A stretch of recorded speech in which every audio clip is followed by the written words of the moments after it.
हाय दोस्तों, मैं मौसम बेस्ट वॉइस मोटिवेशनल मौसम में आप सबका स्वागत है। आज एक कहानी सुनाने जा रहा हूँ जिसका शीर्षक है संघर्ष ही जीवन है। जो मुस्कुरा रहा है उसे दर्द ने पाला होगा, जो चल रहा है उसके पाँव में छाला होगा। बिना संघर्ष के इंसान चमक नहीं सकता, जो जलेगा उसी दिए में उजाला होगा। संघर्ष क्यों बचे, संघर्ष से क्यों बचे, संघर्ष ही तो जीवन की आत्मा है। जितना कठिन संघर्ष होगा उतनी ही शानदार जीत होगी।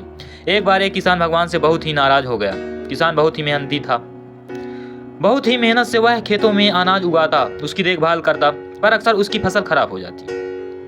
कभी सूखा पड़ जाता, कभी बाढ़ आ जाती, कभी तेज धूप, कभी आंधी तूफान, कोई ना कोई कारण बन ही जाता, उसकी फसल खराब हो जाती।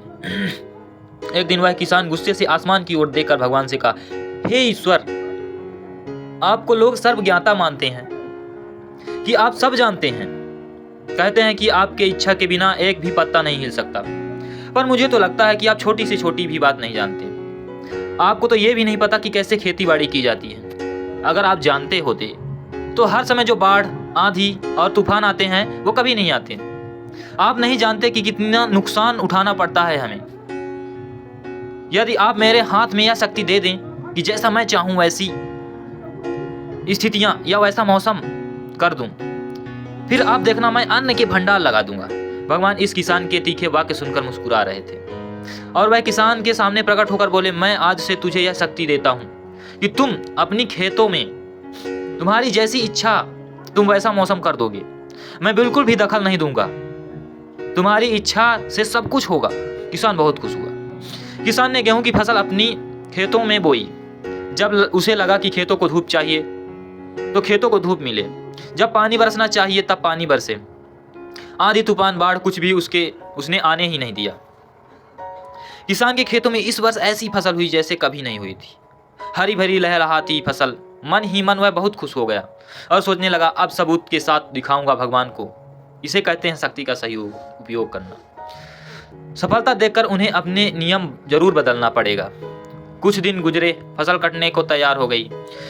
किसान बहुत उत्सुकता के साथ फसल को काटने लगा, पर जैसे ही उसकी नज़र गेहूं की बालियों पर गया तो उसने अपना सिर पीट लिया और वह रोने लगा, चिल्लाने लगा। गेहूं की एक भी बाली के अंदर गेहूं का दाना नहीं था, सारी बालियां अंदर से खाली थी।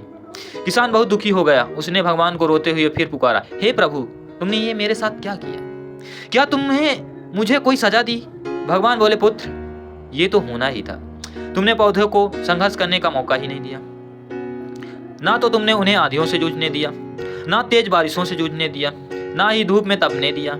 एक भी चुनौतियों का सामना तुमने उन्हें नहीं करने दिया। इसलिए सारे पौधे अंदर से खोखले रह गए। जब आंधी तूफान, तेज बारिश और धूप पड़ती है तभी ये पौधा अपनी अस्तित्व को बचाने के लिए संघर्ष करते हैं, और इससे संघर्ष से एक बल पैदा होता है जिसमें शक्ति होती है, ऊर्जा होती है। और यही ऊर्जा पूर्ति तेरे गेहूं के दानों की तरह जो नहीं फूटे, तूने उन्हें कठिन परिस्थितियों से गुजरने ही नहीं दिया। जहां उनके अस्तित्व का जन्म होता है, सारी बालियां इसीलिए खाली हैं, इसमें एक भी गेहूं का दाना इसीलिए नहीं है क्योंकि तुमने अपने पौधे को संघर्ष कराया ही नहीं। याद रखिए, स्वर्ण में सवर्णीय आभात तथा तभी आती है जब वह आग में तपते हैं, गलते हैं और हथौड़े से पीटे जाते हैं। जैसे संघर्षों से गुजरता है कोयले का टुकड़ा, हीरा तभी बनता है जब वह उच्च दाब और उच्च ताप की मुश्किल परिस्थितियों से गुजरता है। इसी तरह यदि हमारी जिंदगी में कोई संघर्ष ही ना हो, कोई चुनौती ही ना हो, तो हम भी गेहूं की बालियों की तरह खोखले रह जाएंगे। कोई अस्तित्व ही नहीं रहेगा हमारा। विपरीत परिस्थितियों, चुनौतियां, समस्याएं हमें और अधिक निखारती हैं। यदि जीवन में कठिन परिस्थितियां और चुनौतियां आए तो घबराना मत, बल्कि सामना करना, विश्वास करना कि आप और अधिक निखर जाओगे और अधिक मजबूत बन जाओगे। किसी ने कितना सही कहा है, जिंदगी जीना आसान नहीं होता, बिना संघर्ष कोई महान नहीं होता। जब तक ना पड़े हथौड़े की चोट, तब तक पत्थर भी भगवान नहीं होता। थैंक यू दोस्तों, मिलते हैं अगले वीडियो पे।